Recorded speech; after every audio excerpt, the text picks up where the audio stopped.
अजीज़ तलबा व तालबात, मैं लेक्चरार अम्मार नईमी इंटरमीडिएट साल दुवम उर्दू के 8वें सबक हवाई के साथ आपकी खिदमत में हाजिर हूँ। ये सबक लिखा है बेगम अख्तर रियाजुद्दीन ने, और इस सबक की सिन्फ है सफ़रनामा। तो इस लेक्चर में हम जानेंगे बेगम अख्तर रियाजुद्दीन का तारुफ क्या है, और इसके अलावा सफ़रनामा क्या चीज़ है। सफ़रनामे से मुराद जब हम किसी एक जगह से दूसरी जगह सफ़र करते हैं तो सफ़र की रुदात को बयान करना सफ़रनामा कहलाता है। तो अब चलते हैं लैपटॉप की स्क्रीन की तरफ। जी स्टूडेंट्स, तो सबसे पहले हम बेगम अख्तर रियाजुद्दीन का तारुफ जानेंगे जिन्होंने सबक हवाई लिखा है। तो ये तारुफ मैं आपकी स्क्रीन पर लिख रहा हूँ, आप इसको नोट कर सकते हैं। साथ साथ ही सबसे पहले नाम आ जाएगा बेगम अख्तर रियाजुद्दीन। बेगम अख्तर रियाजुद्दीन। तो अब इनका तारुफ लिख लेते हैं। बेगम अख्तर, सबसे पहले तारीख पैदाइश जो कि किताब पर लिखी हुई है। बेगम अख्तर रियाजुद्दीन 1928 में पैदा हुई हैं। 1928 में पैदा हुई हैं। इनके शोहर दरअसल फ़ॉरेन सर्विस में, पाकिस्तान की फ़ॉरेन सर्विस में एक आला ओहदे पर फाइज थे। तो इस वजह से जो बेगम अख्तर रियाजुद्दीन हैं, इन्हें अपने शोहर के हमरा मुख्तलिफ ममालिक के सफ़र का मौका मिलता रहा है।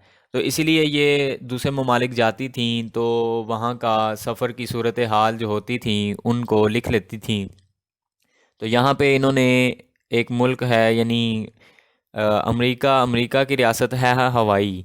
तो ये वहाँ पर गई हैं तो वहाँ का सफ़रनामा लिखा है। बहरहाल ये तारुफ लिखते हैं।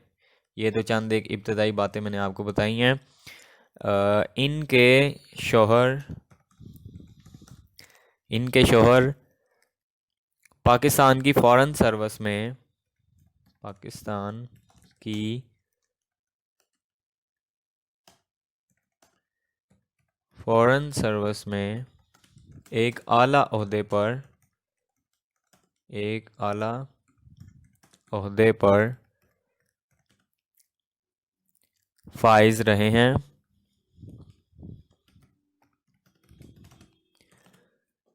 इस वजह से बेगम साहिबा को अपने शोहर के हमरा इस वजह से बेगम साहिबा को अपने शोहर के हमराह मुख्तलिफ ममालिक के सफ़र का मौका मिलता रहा है। मुख्तलिफ ममालिक के सफ़र का मौका मिलता रहा है। इसके आगे हम लिखेंगे कि इनकी जो तसानीफ़ हैं वो, इन्होंने अपने सफ़र के हालात इन्होंने अपने सफ़र के हालात अपने दो सफ़रनामों, ये इनकी किताबें हैं। सफ़र के हालात दो सफ़रनामों, यानी ये इनकी तसानीफ़ हैं। तसानीफ़ यानी किताबें। एक है धनक पर कदम, और दूसरा सात समंदर पार में बड़ी खूबसूरती से बयान किए हैं। बड़ी खूबसूरती से बयान किए हैं। अब ये तारुफ आपने कब लिखना है? जब आपको इस सबक का कोई इक़्तिबास आ जाता है कि इसकी आपने तशरीह करनी है, तब आपने ये तशरीह में लिखना है। ठीक है जी। तो ये चैप्टर बहुत ही अहम है, ख़ुलासे के लिहाज से भी बहुत अहम है, और इक़्तिबास की तशरीह के हवाले से भी बहुत ज़्यादा अहम है। तो ये जिस मुल्क का भी सफ़रनामा लिखती थी, जिस मुल्क का बी, सॉरी स्पेस का थोड़ा इशू आ रहा है, जिस मुल्क का बी सफ़रनामा लिखती थी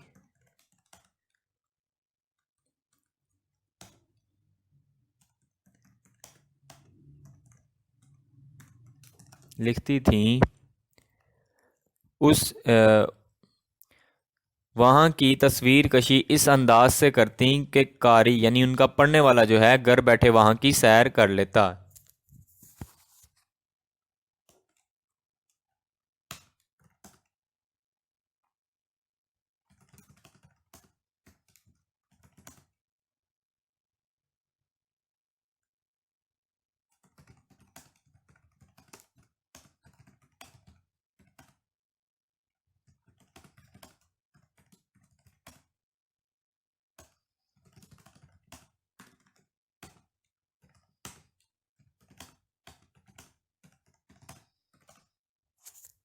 जी स्टूडेंट्स, तो ये है तारुफ। अब आते हैं सबक की तरफ। सबक का उन्वान है हवाई। आप इसका स्क्रीनशॉट ले सकते हैं, आप इसका स्क्रीनशॉट ले लें।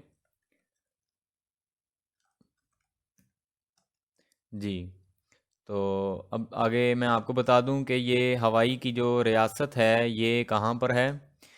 दरअसल अमेरिका की ये एक रियासत है। अमेरिका बहुत बड़ा मुल्क है। हवाई अमेरिका की रियासत है, अमेरिका की रियासत है। अब मैं आपको वहाँ का परचम दिखा देता हूँ। ये दरअसल ये मुल्क कैसे वजूद में आया, ये रियासत कैसे वजूद में आई। आतिश फशां पहाड़ आपको मालूम है, जब वो फूटते हैं तो उसके नतीजे में समंदर में ही जो ये रियासत है ये उभरी है। और इसके अलावा बहुत ही कम इसकी आबादी है और इसकी आबादी का इन्हिसार ज़्यादातर सियाहत पर है, टूरिज़म पर है। पूरी दुनिया से लोग यहाँ पर आते हैं। बड़ा खूबसूरत हसीन मुल्क है। मैं आपको उसका नज़ारा करवाता हूँ। ये है जी वहाँ का परचम हवाई का। ठीक है, ये रियासत है, रियासत के अपने ही परचम होते हैं। तो ये वहाँ का परचम है। अब आपको वहाँ के बीच दिखा देता हूँ जिसका ज़िक्र आएगा यहाँ पे सबक के अंदर। ये है जी हवाई, और ये हवाई का बीच है जिसकी तारीफ़ की। आप पानी देखिएगा, पानी किस तरह से है, कितना खूबसूरत है। ये एक दूसरी तरफ है, यानी एक दूसरी साइड है उसी मुल्क की, वहाँ के बीच की। ये सब लोग वहाँ पर एंजॉय कर रहे हैं अपनी तहज़ीब के मुताबिक। तो अब आते हैं किताब की तरफ। जी, तो ये मैं आपके साथ किताब शेयर कर देता हूँ। ये है, तो सबसे पहले नाम है बेगम अख्तर याजुद्दीन। देखें जी, इनका असल नाम जो है वो अपने शोहर के साथ जुड़ा हुआ है। पहले ज़माने में ऐसे ही होता था कि औरतें अपना नाम जाहिर नहीं करती थी और अपने शोहर का नाम ही अपने साथ दिखा करती थी, जैसे मिसिज़ तलहा हो गया, मिसिज़ अली वगैरह। तो बेगम अख्तर याजुद्दीन, इनके शोहर का नाम है अख्तर याजुद्दीन। वलादत हुई है इनकी 1928 में, और ये अभी तक हयात हैं। जी, ये अभी तक हयात हैं, इसलिए इनकी वफ़ात नहीं है। हवाई का मैं आपको बता चुका हूँ, ये अमेरिका की रियासत है। अब आते हैं रीडिंग की तरफ। कहती हैं कि दुनिया के हसीन सफ़र हमेशा मुझ पर मुसल्लत रहे हैं, छाए रहे हैं, कि मेरा दिल करता है मैं सफ़र करती रहूं। तो ये एक और सही। कुछ इतने लंबे हवाई सफ़र का डर कि भाई इतना लंबा सफ़र करना है, ज़ाहिर बात है यहाँ से पाकिस्तान से वहाँ जाना है 7 समंदर पार। कुछ एक साहिबा ने डराया कि टोक्यो से होनोलुलु, ये होनोलुलु भी वहाँ की सिटी है हवाई का, तक नीचे बहरुल काहिल होता है। बहरुल काहिल समंदर है दुनिया का बड़ा, और ऊपर खुदा यानी जान का खतरा रहता है। कहीं ज़मीन का ज़रा सा टुकड़ा भी डार्स कहते हैं जी हौसले को, हौसले के लिए दिखाई नहीं देता, यानी ऊपर आप हो और नीचे समंदर ही समंदर है। और मामूल के मुताबिक अगर तूफ़ान आ जाए, यानी ये मामूल के मुताबिक आते रहते हैं। तो फिर अल अमान यानी अल्लाह की पनाह, अल अमान अल्लाह की पनाह। सफ़र अल्लाह अल्लाह करते गुज़रता है, पेट में होल उठे, यानी पेल में होल उठना, खौफ दिल में बैठ जाना। लेकिन मेरे मियाँ तो 3 माह पहले वहाँ जा चुके थे। कितने माह? 3 माह। MCQs है जी, अंडरलाइन कर लें।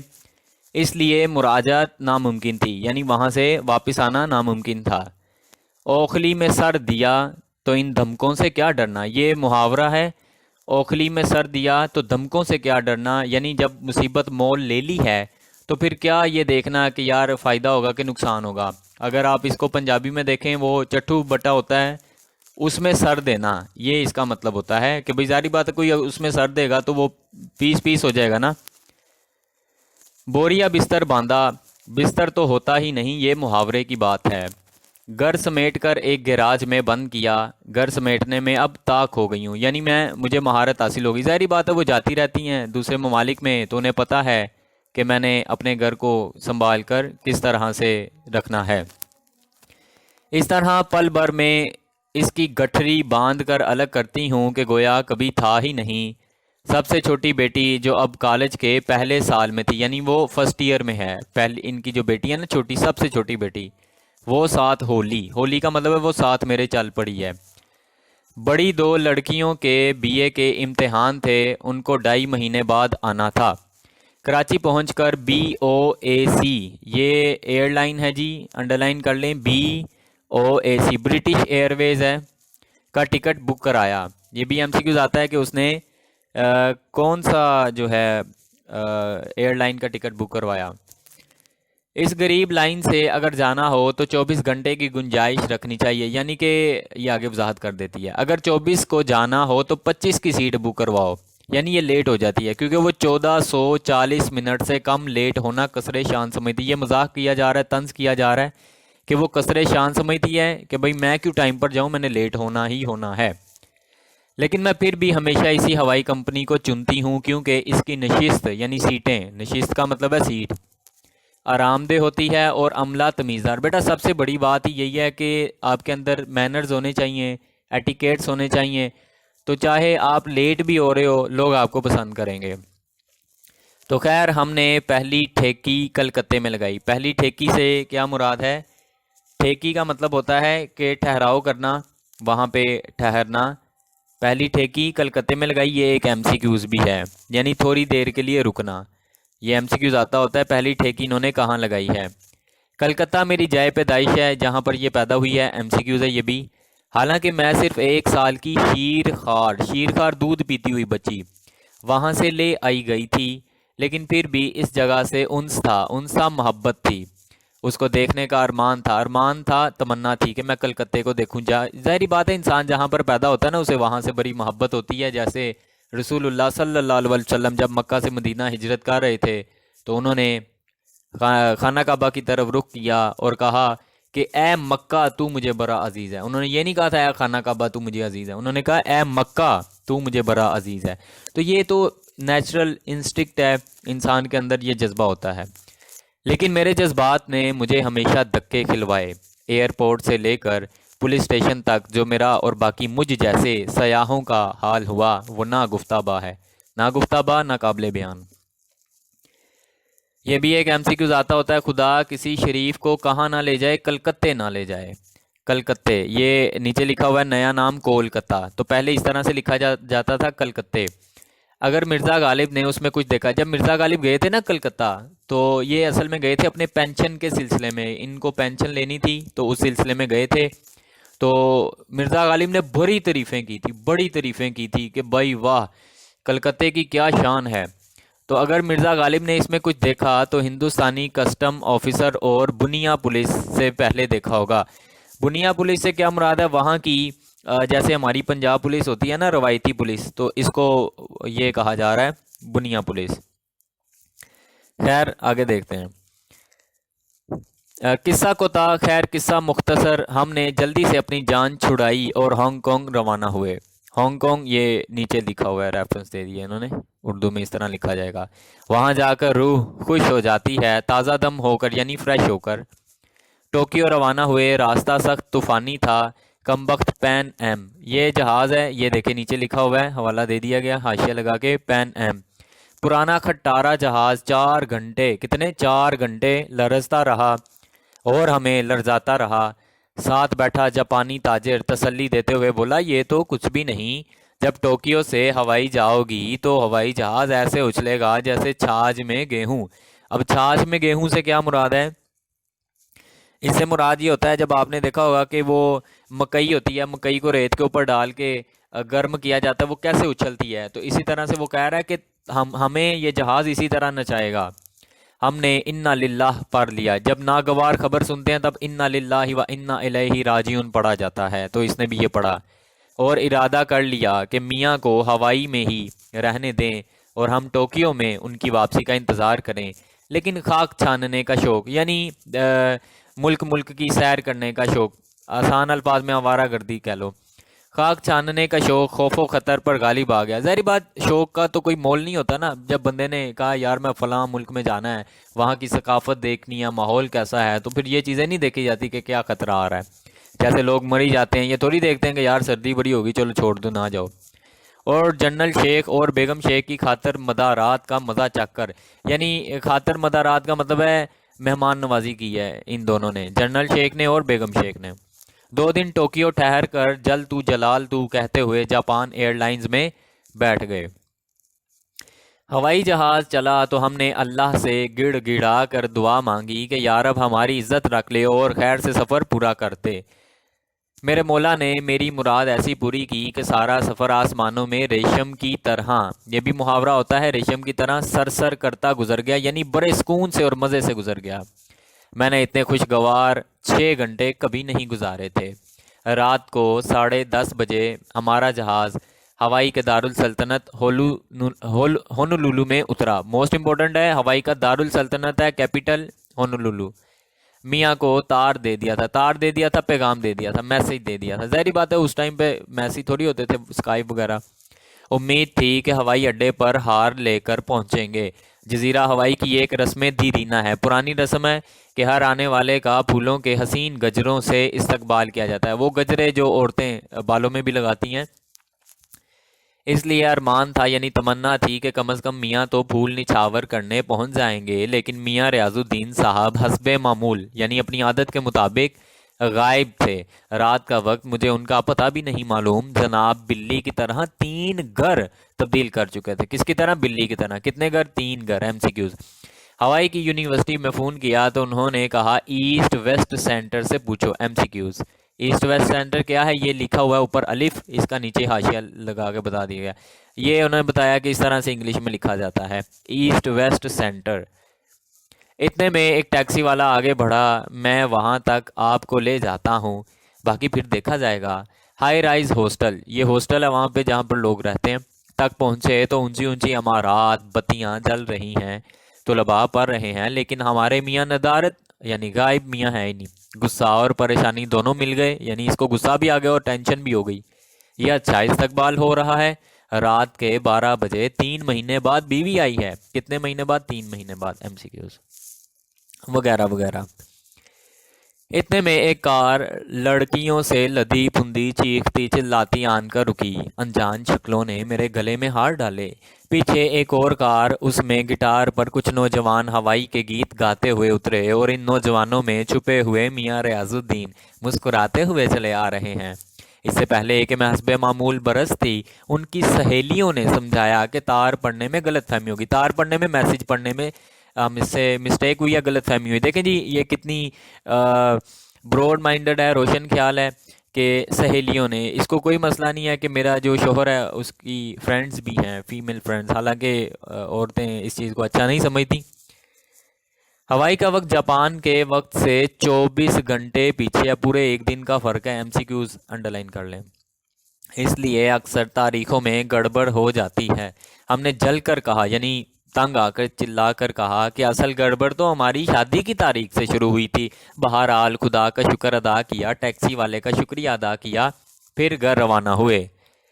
मुझे घर देखने का शौक, लेकिन रियाज साहब टालते जाएं कि तुम सुबह आराम से देखना, अभी कमरों में बत्ती मत जलाओ। और इसकी वजह समझ में आई जब घर के हर कोने में मन्नो कूड़ा और गर्दो गुबार देखा।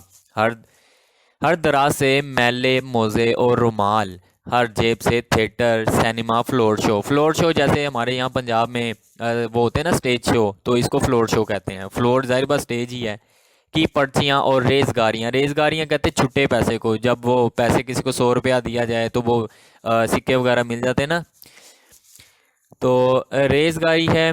और इसके बाद पेंट्री, पेंट्री क्या है, बर्तन रखने वाला कमरा जहाँ पे बर्तन रखे जाते हैं। पेंट्री में 5 दिन से बर्तन बगैर धुले पड़े थे। मियाँ बजाय बर्तन धोने के नए बर्तन निकाल कर इस्तेमाल करते जाते थे। इस तरह दर्जनों मोज़े, रुमाल, बुनियान खरीद डाले ताकि पुराने धोने ना पड़े। यानी किस कदर ये शख्स काहिल है, सुस्त है। बहरहाल रात को 2 बजे तक उदम मचता रहा, यानी शोर मचाते रहे हम लोग। फिर हमसाये की गरजदार आवाज़ आई, खामोश। हम अमूमन हमसाये की बात नहीं सुनते, लेकिन ये हमसाया हवाई का मशहूर पहलवान, ये नाम एमसीक्यूज अंडरलाइन कर लें। क्या नाम है पहलवान का? और हैवी वेट चैंपियन था, और नाम भी था बॉड बाइल्ड हैगर्टी। इसलिए उसकी एक तनबीह ही काफ़ी थी, यानी उसकी एक झिड़क, यानी उसकी एक वार्निंग ही काफ़ी थी। 2 मिनट के अंदर सब लड़के लड़कियां गायब। खैर हम थके हारे सो गए। वल्लाह इल्म, अल्लाह जाने कब उठे। मियाँ दफ्तर जा चुके थे। नाश्ता खुद बनाया, ज़िंदगी में पहली दफ़ा खुद खाना पकाया। देखें जी, इसका अंदाज़ा लगाएं कि ये औरत कितनी अपनी लाइफ को एंजॉय करने वाली है कि इसने अपनी ज़िंदगी में फ़र्स्ट टाइम खाना पकाया है। इसलिए काम का पता ही ना चला। अब आटे दाल का भाव मालूम हुआ। आटे दाल का भाव मालूम होने से मुराद है पता चलना कि किस भाव बिकता है, यानी मुश्किलात का पता चलना कि कितनी मुश्किल का काम होता है। मेरी बेटी नाज, एमसीक्यूज है, इसकी बेटी का क्या नाम है? नाज, जो फर्स्ट ईयर में पढ़ती है। और मैंने कमर कसकर सारा दिन घर की सफाई की और लंच करीबी होटल में जाकर खाया। रात को भी कुछ ना पकाया। जाले, चिंटियाँ और गर्द हटा हटा कर कमर दुख रही थी। ये जो मियाँ की 7 पुश्तों पर एहसान किया था, 7 पुश्तों पर 7 नस्लों पर यह तंज किया जा रहा है। शाम को हम जजीरे का अव्वलीन मुआयना करने कार में गए। डलते सूरज, ये बहुत बहुत अहम पैराग्राफ है, इक़्तिबास की तशरीह के हवाले से हर बार आता होता है, बहुत अहम है। डलते सूरज में बहरुल काहिल करवटें बदल रहा था, यानी जो समंदर है वो ना, उसकी लहरें मचल रही थी। और चारों तरफ जमुर्रद कहते हैं जी, ग्रीन कलर का पत्थर होता है जो नग पहनते हैं मर्द हजरात। जमुर्रद की आमरियत मुस्तहकम थी। इसका मतलब है घास वहाँ पर फैली हुई है, घास ही घास है। तहद्दे नज़र जहाँ तक देखें सब्ज़ा ही सब्ज़ा। यूँ एहसास हुआ कि जजीरे ओवाहो में कोहना मुश्क, यानी पुरानी कायनात नए सिरे से शबाब पर आई है, शबाब पर, जवानी पर। इसके नन्हे मुन्ने रकबे में फितरत का हर रंग हर अंग पाया जाता है। समंदर यहाँ अमीक तर होता चला जाता है, अमीक तर गहरा, यानी यहाँ पर समंदर जो मज़ीद गहरा हो जाता है। ये जनूबी यूरोप के आबी किनारों से ज़्यादा नीला और चमकीला है। वो मैं आपको दिखा चुका हूँ कि वो किस कदर, ये देखें, नीला और चमकीला है। ये आप देख रहे हैं अपनी स्क्रीन पर। दोपहर के वक्त इस नीलम की भड़क आंखें खैरा कर देती हैं, आंखों को सुकून मिलता है इस मंजर को देखकर। मैंने वजदानी हुस्न, वजदानी कहते हैं जी कुदरती हुस्न में इस तरह डूबे हुए साहिल बहुत कम देखे हैं। जाहिर बात है दुनिया इसने पूरी घूमी हुई तो ये ज़्यादा बेहतर बता सकती है। यहाँ के कोहसारों ने, कोहसार कहते पहाड़ों को, इस जजीरे के गोल चेहरे को एक नया जाविया बख्शा है। ये कहीं संगलाख हैं, यानी कहीं कहीं पथरीले हैं, और कहीं इतने सब्ज कि अजली बरसातों का रेन बसेरा मालूम होते हैं। अजली बरसातें यानी जब से कायनात बनी तब से यहाँ पर बारिशें हो रही हैं। रेन बसेरा इनका ठिकाना। अगले दिन हम सब ने हनुमाबे पर पिकनिक मनाई। ये वहाँ पे आप यूँ समझ लें, जो हनुमाबे है, ये हनुमाबे पर पिकनिक मनाई है, तो ये वहाँ का जो है पिकनिक पॉइंट है। ये जगह मुझे ऐसी भाई यानी पसंद आई कि दौड़ी छूटी इधर ही का रुख करती थी। यहाँ पानी सबसे मुहज़्ज़ब और शफाफ था। ये साहिल आबी मखलूक के लिए मशहूर था। आबी मखलूक यानी मछलियाँ, इस तरह की मखलूक़ात, मगरमच्छ वगैरह। और हवाई की यूनिवर्सिटी दुनिया भर में अलूम समंदर में सबकत ले गई है, बाजी ले गई है, सबकत बाजी ले गई है। यानी किसी ने भी अगर रिसर्च करनी होती है ना अलूम समंदर पर, यानी समंदर पर तहकीकात करनी है, मछलियों पर, स्टार फिश पर, तो वो यहाँ पर आते हैं। गर्ज ये कि अव्वल तो कुदरत ने अपने हुस्न के लंगर यहाँ जारी कर दिए हैं। हुस्न के लंगर यानी अल्लाह ताला ने यहाँ पर हुस्न की बरसात कर दी है। जो कुछ कमी थी वो इंसान ने पूरी कर दी। उस शाम हम घर का सारा सौदा लेने सुपरमार्केट गए। ये वहाँ की बहुत मशहूर मार्केट है। बहुत से साहबान इस अदारे को जानते हैं, लेकिन बहुत सी मेरी हम वतन बहनें इसके मुतालिक जानना चाहेंगी। तो सुनिए, सुपरमार्केट अमेरिकन सरमायादारी का मुकम्मल मुजाहिरा। सरमायादारी का मुकम्मल मुजाहिरा, यहाँ पर बहुत बहुत बड़े इन्वेस्टर्स जो हैं पैसा इन्वेस्ट करते हैं। और अमेरिकन तर्ज हयात यानी अमेरिकन लाइफ ऑफ स्टाइल, वहाँ के लोग कैसे ज़िंदगी बसर करते हैं, क्या बुनियादी कला है। यानी आपने अगर देखना है वहाँ की सकाफत क्या, वहाँ पर लोग क्या खाना पीना पसंद करते हैं, पहनना ओढ़ना, तो यहाँ पर आ जाओ। और इसकी लामहदूद, जिसकी कोई हद नहीं, अफराद का ज़खार है। ज़ख़ीरे की जमा ज़खार है, यानी यहाँ पर बहुत ही ज़्यादा चीज़ें उन्होंने जमा की हुई हैं।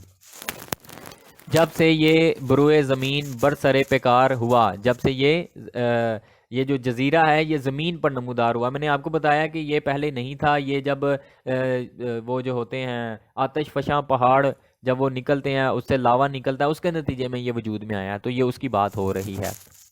नन्ही नन्ही दुकानें और छोटे छोटे बसाती पंसारी दिवालिया हो गए हैं। यानी छोटी मोटी जो दुकानें होती हैं बसाती की, पंसारी की, जहाँ से ये छोटे मोटा सामान मिलता है, वो ख़त्म हो चुका है।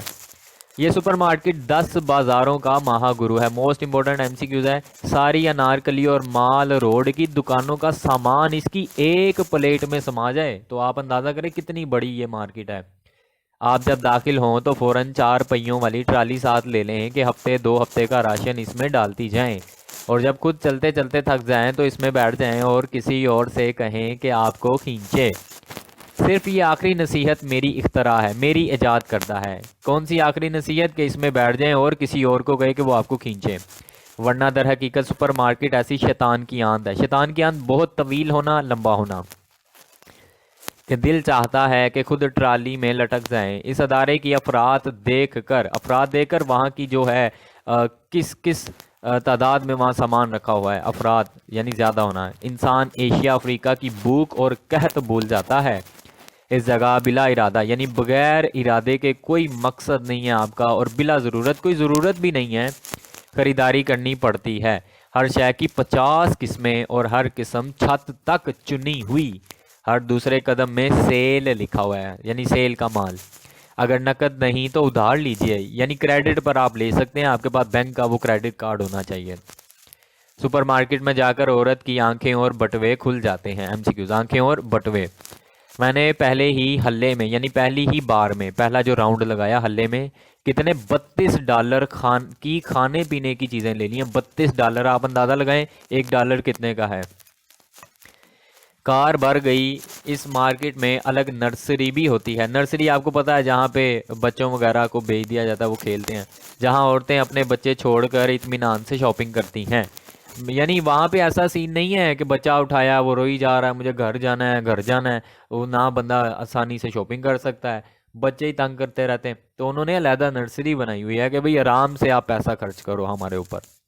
मियाँ ने हमारे पीछे कुछ घर का सामान मसलन second hand car, television, sofa, gramophone. Gramophone क्या होता है वो आपने देखा होगा, इसको एक तवा सा होता है, उसके ऊपर वो एक बारीक सा एक इंस्ट्रूमेंट लगा दिया जाता है, वो घूमता है और आवाज़ आता है। टॉम एंड जेरी में शायद आपने देखा हो। टेप रिकॉर्डर, ये पहले होते थे टेप रिकॉर्डर, और बाकी हल्की कुर्सियाँ वगैरह खरीद रखा था। ये सामान इसके मियाँ ने खरीदा है। इतना सलीका यानी इतना तरीका मेरे मियाँ में कहाँ से आ गया मुझे नहीं मालूम, लेकिन ये सब एक दुकान के तवस्सुल से यानी एक दुकान के वसीले से हुआ है, जो गरीबों, मफलूजों और यतीमों के लिए चलाई गई थी। इसलिए मेरे मियाँ ने खैरात के जज्बे में अपने घर को फर्नीचर से भर लिया। यानी असल में वो जो दुकान ये सामान मुहैया करती है वो गरीबों के लिए थी, लेकिन इसने फ़ायदा उठाया और सामान ले आया। कार 1857 का मॉडल थी, यानी बहुत पुरानी कार है। जब चलती तो दुनिया देखती थी और जब रुकती तो दुनिया शुक्र करती थी। इसके पुरस्रार पटाखे ना मालूम कहाँ कहाँ से छूटते थे, यानी ख़राब हालत थी ना गाड़ी, तो आवाज़ें बड़ी आती थी। हमने जाते ही काम बांट लिए। मैं खाना पकाऊंगी, बेटी सफाई करेगी। मियाँ बोले हम तुम्हारी ड्राइवरी करेंगे। हम लाजवाब हो गए, इसलिए कोई और काम उनको ना दिया, क्योंकि इस कार को चलाना उन्हीं का काम था। मैं बाहर मुल्क में अगर कार चलाऊं तो कम से कम मानूस ढांचा तो हो, यानी ऐसी कार तो हो जो मैंने अपने मुल्क में चलाई हो। इस कमबख्त के गियर किधर और ब्रेक किधर, बिल्कुल बेसरोपा, जिसका कोई सर नहीं। यानी जाहिर बात है पहले वक्तों में जो गाड़ियां बनती थी उनका स्टेयरिंग और साइड पर होता था, ब्रेक भी। लेकिन शाबाश है इस कार पर कि हज़ारों मील सैरें की, लेकिन इसने एक दफ़ा भी धोखा ना दिया। पुराना टेलीविज़न कुछ ऐसा बुरा ना था, दो धप लगाओ, दो थप्पड़ लगाओ या गर्म कंबल डालो तो उसके काले सफ़ेद तरमरे नाचते बंद हो जाते। तरमरे किसको कहते हैं? जब केबल चली जाती ना उसके ऊपर आगे आगे स्क्रीन, अब तो ब्लैक ब्लू हो जाती है, पहले ज़माने में ये होता था ब्लैक एंड वाइट हो जाती थी और ऊपर ऐसे लगता था मक्खियाँ आ गई हैं। फिर घंटों सही चलता था जब तक के चैनल ना बदलो। चैनल बदली और फिर वही धमुके, थप्पड़, गर्म पानी की बोतल और फिर चल पड़ा। ये आपने शायद देखा हो, मिस्टर बीन में भी एक ऐसा शो हुआ था, बड़ा ज़बरदस्त था। तो साहब ये तो हवाई का अज़दवाजी रुख था, अज़दवाजी घरेलू रुख था। यानी मैंने अभी घर की बातें बताई, अभी बाहर की सैर करवाती हूँ। अब तक गृहस्थन माँ यानी घरेलू माँ बीवी बोल रही थी, लेकिन ये गृहस्थन माँ बीवी दो वक्त बल्कि अगले 2 दिन का इकट्ठा खाना पकाकर रेफ्रिजरेटर में भरकर आज़ादी का सांस भी लेती थी। जगह जगह सैर पर खुद निकल जाती थी, लाइब्रेरियों से गोद भर भर कर जजाइर हवाई बल्कि सारे बहरुल काहिल के जजाइर पर किताबें लाती थी। यानी इसको बुक रीडिंग का भी काफ़ी शौक था। आहिस्ता आहिस्ता लोगों से मुलाकात, प्रोफेसर साहबान से गुफ्तगू, सयाहों और तुलबा से मेल जोल, बहुत अच्छा वक्त गुजरा। होनोलुलु के मुख्तलिफ मदारज उबरने शुरू हुए, यानी मदारज उबरने शुरू हुए, इसको वहाँ के इलाकों का पता चलना शुरू हुआ, वहाँ के लोग कैसे हैं, वहाँ की तहजीब और सकाफत कैसी है, इसको कहते हैं मदारज। उसकी हमागू यानी मुकम्मल जिंदगी की चाशनी का चस्का लग गया। चाशनी का चस्का लग गया, इसको वहाँ मज़ा आने लग गया। जैसे कहते हैं ना लाहौर लाहौर है, तो बिल्कुल वैसे ही। हवाई में अमेरिका की फेडरल हुकूमत, ये देख ले नीचे इंग्लिश में किस तरह से लिखा है, इसको वफाकी हुकूमत कहते हैं उर्दू में, ने एक अजीमुल शान मरकज़ खोला है जिसे ईस्ट वेस्ट सेंटर कहते हैं। मोस्ट इम्पोर्टेंट एमसीक्यूज है जी, ये वाली लाइन मोस्ट इम्पोर्टेंट। इसकी हसीन हदूद और अमारात में मगरिब और मशरिक के आलिम मदू किए जाते हैं, बुलाए जाते हैं, जो सीनियर स्कॉलर्स कहलाते हैं। मोस्ट इम्पोर्टेंट एमसीक्यूज, वो मरकज़ के खर्च पर आते हैं, $1200 का वजीफा हर महीने पाते हैं। मोस्ट इम्पोर्टेंट एमसीक्यूज देखें जी, उसने आके करना कुछ भी नहीं है, क्लास भी नहीं लेनी, कुछ नहीं करना, आके बस रिसर्च करो, हमसे ही पैसे लो आके। इस नन्हे से वजीफे में खानदान ठाठ कर सकता है, ठाठ मौज मस्ती अय्याशी। 10 महीने या साल कोर्स की मियाद होती है, मियाद वक्त होता है एमसीक्यूज। इस दौरान में जो मर्जी आए कीजिए, पढ़िए, लिखिए, रिसर्च कीजिए, तासुरात कलम बंद कीजिए, यानी कोई डायरी वगैरह लिख लें। कोई पाबंदी नहीं, कोई इम्तिहान नहीं, कोई क्लास नहीं, कोई वक्त नहीं। ये तो आप सब स्टूडेंट चाहते हैं ना यहाँ पर भी ऐसा हो। मेरे मियाँ इस आज़ादी पर मगन थे, यानी मसरूफ़ थे। आपका इरादा आरामदेह कमरा, टाइपराइटर, गुसल खाना, बेहतरीन लाइब्रेरी, साथ ही सस्ता और मज़े का रेस्टोरेंट को कहते हैं उर्दू में।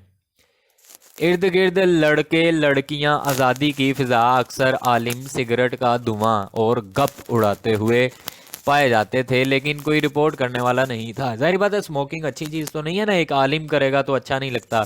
कुछ आलिम किताबें भी लिख जाते हैं जो ये मरकज़ बहुत फ़ख्र से शाया करता है, बस इसी वजह से पैसे देता है ये, क्योंकि नाम इसका हो जाएगा। हाँ, तो ईस्ट वेस्ट सेंटर और हवाई की यूनिवर्सिटी में यूं तो अराजी कुर्बत है, ये ज़मीन के लिहाज से आसपास है, लेकिन अजली रकाबत है, अजली शुरू से दुश्मनी है। किसी हद तक ये रकाबत, ये दुश्मनी सेहतमंद यानी अच्छी चीज़ भी है। अमेरिका के बेहतरीन प्रोफेसर और आला जहन सर्दी गर्मी लेक्चर के लिए बुलाए जाते हैं, तरह तरह की नुमाइशें, फिल्म, जश्न मनाए जाते हैं। इसकी जदीद अमारात के सामने लंबी से लंबी मोटरें, जो आदि तुलबा की और आदि प्रोफेसरों की होती हैं, अमेरिका की अफरात का सही सबूत है। अफरात उसकी अमीरी का सबूत है कि देखो स्टूडेंट्स के पास भी BMW जैसी कारें हैं। इस मगरिब व मशरिक के मरकज़ का एक जापानी बाग देखने से ताल्लुक़ रखता है। ये इतना ईमान शिकन है, यानी इसको कोई देखेगा वो देखता ही रह जाएगा, ईमान शिकन है कि मैं अक्सर लाइब्रेरी जाते जाते इसमें घुस जाती थी।